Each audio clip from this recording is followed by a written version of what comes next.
président du CRIF, M. Francis Khalifa.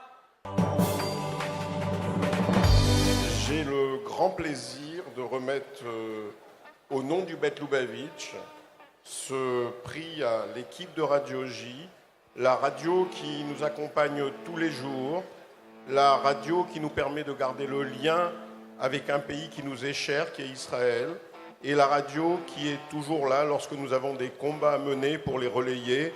Et c'est vraiment pour moi, en plus d'un plaisir, un grand honneur de pouvoir leur remettre ce prix.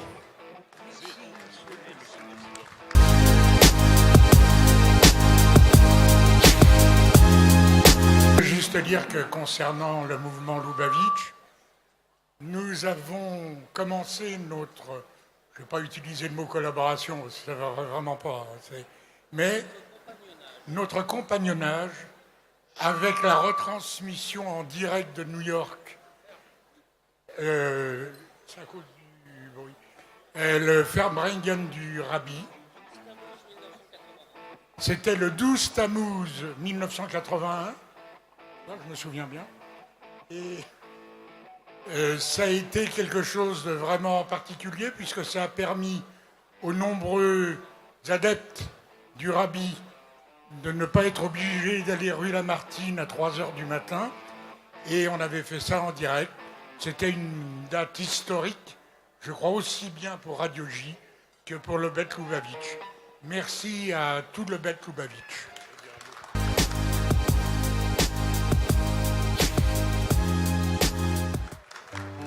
Je voudrais profiter, si vous voulez bien, de ces quelques instants, mais ça va être très court, pour vous raconter une anecdote.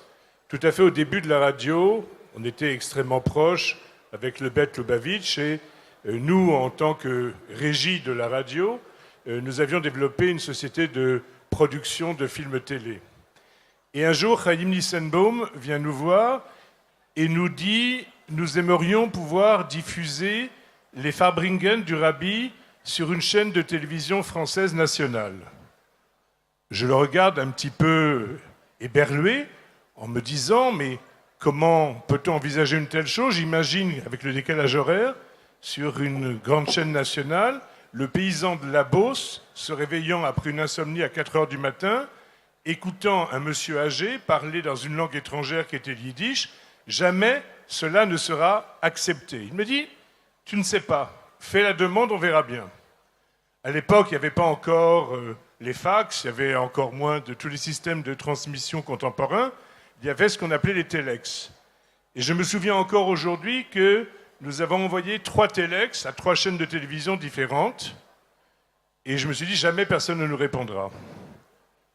Dans les 24 heures, nous recevions 2 réponses de chaînes nationales positives avec demande de participation aux frais et une réponse de ce qui correspond à la seconde chaîne aujourd'hui, nous proposant gratuitement de retransmettre les discours du Rabbi en plein milieu de la nuit compte tenu du décalage horaire. C'est un moment extraordinaire. Malheureusement, ça n'a pas pu se faire car le Rabbi est tombé malade très peu de temps après et malheureusement nous a quittés. Mais la force de conviction des émissaires du Rabbi est telle que rien ne peut les arrêter et que tout ce qui nous paraît impossible finit par se transformer en possibilité. Et ça, c'est la raison pour laquelle il convient de leur donner un grand coup de kippa.